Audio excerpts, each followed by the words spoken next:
ja Sarasteen uutisista hyvää iltaa. Hyvää iltaa. Uutisotsikoitamme tänään.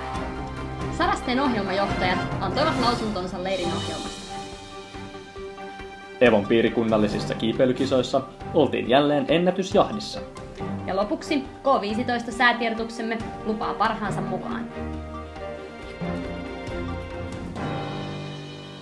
Tänään Evo-keskuksessa pidetyssä lehdistötilaisuudessa Sarasteen ohjelmajohtajat antoivat lausuntonsa tulevan piirileirin ohjelmasta.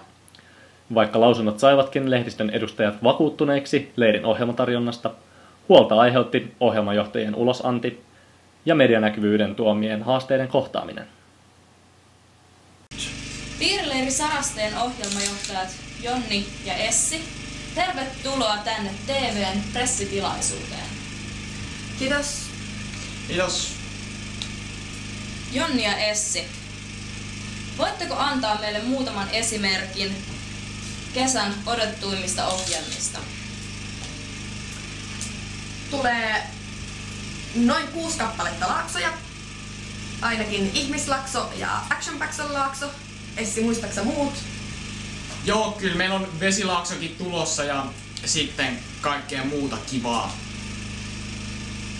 Kuulostaa aivan mahtavalta. Osaatteko antaa joitakin esimerkkejä, mitä laaksoissa voi tehdä?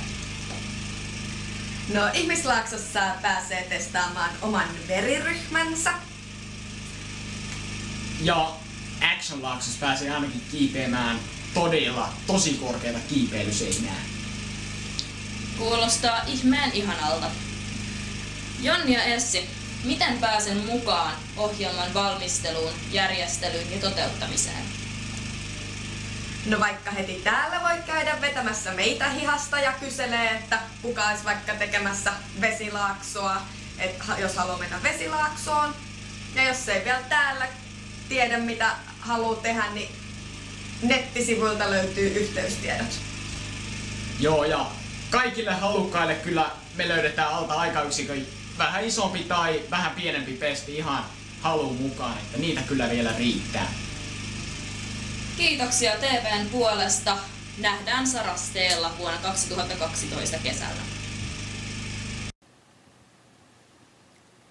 Evon piirikunnallisissa kiipeilykilpailuissa finaaliin selvisivät tällä kertaa vierailupäivä ja PT-kisat. Urheilutoimittajamme Anna Olla seurasi kisojen loppusuoraa paikan päältä. Seuraamaan vuoden jännittävintä kisaa. Täällä Sarasteen PT-kilpailut ja vierailupäivä ottavat mittaa toisistaan. Aina on hyvinkin haastava kiipeily. Katsotaan kuinka tässä kisassa käy. Kyllä te vielä jaksatte.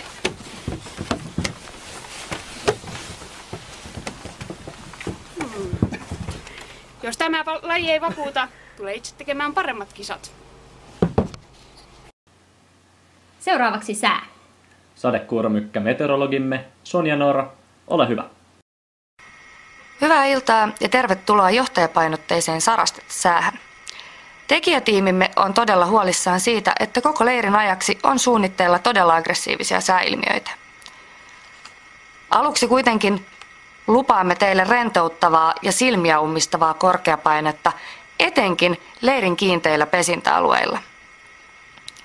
Sanonta kuuluu nakit silmille, elämä on lyhyt, joten voit myös varautua varjojen kerran näiden sadekuurojen sattuessa kohdallesi. Ukkosmyrskyjä, salamointia, sähköisiä silmiä ja sykettä nostattavaa energiaa luvassa jokseenkin läpi leirin. Metsäpalovaroitus on kuitenkin voimassa koko Evon alueella, jotteivät virvatulet leviäisi hetkellisistä kytemisistään huolimatta laajemmalle alueelle. Voimakkaat alueelliset pistokoemaisesti ilmestyvät hurrikaanit saattavat jokseenkin järkyttää jonkun yksittäisen johtajan päivärytmiä useammankin kerran leirin aikana. K15-tiimimme toivottaa kuitenkin oikein rattoisaa iltaa ja tuleviin aamuihinne rutkasti Sarasteita. Kyllä tätä katsoessa taitaa herkemmällä katsojalla jo läikkyä ukkosrintama idot syliin.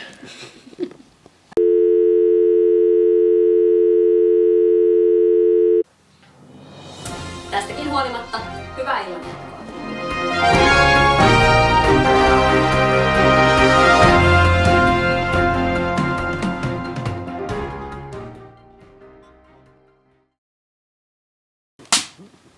Seuraavaksi sää. Sadekuuromykkä, meteorologimme. Seuraavaksi. Tää on vähän raskasta. Vähän jo. Ei vitsa ikinä. Sen takia se on mennyt. Okay.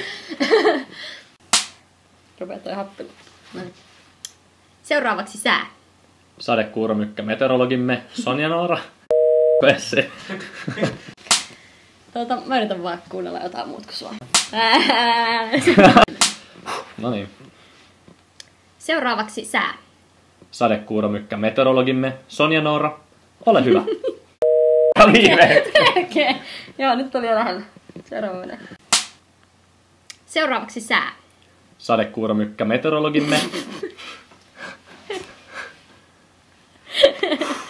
Ei se oikeesti edes hauska.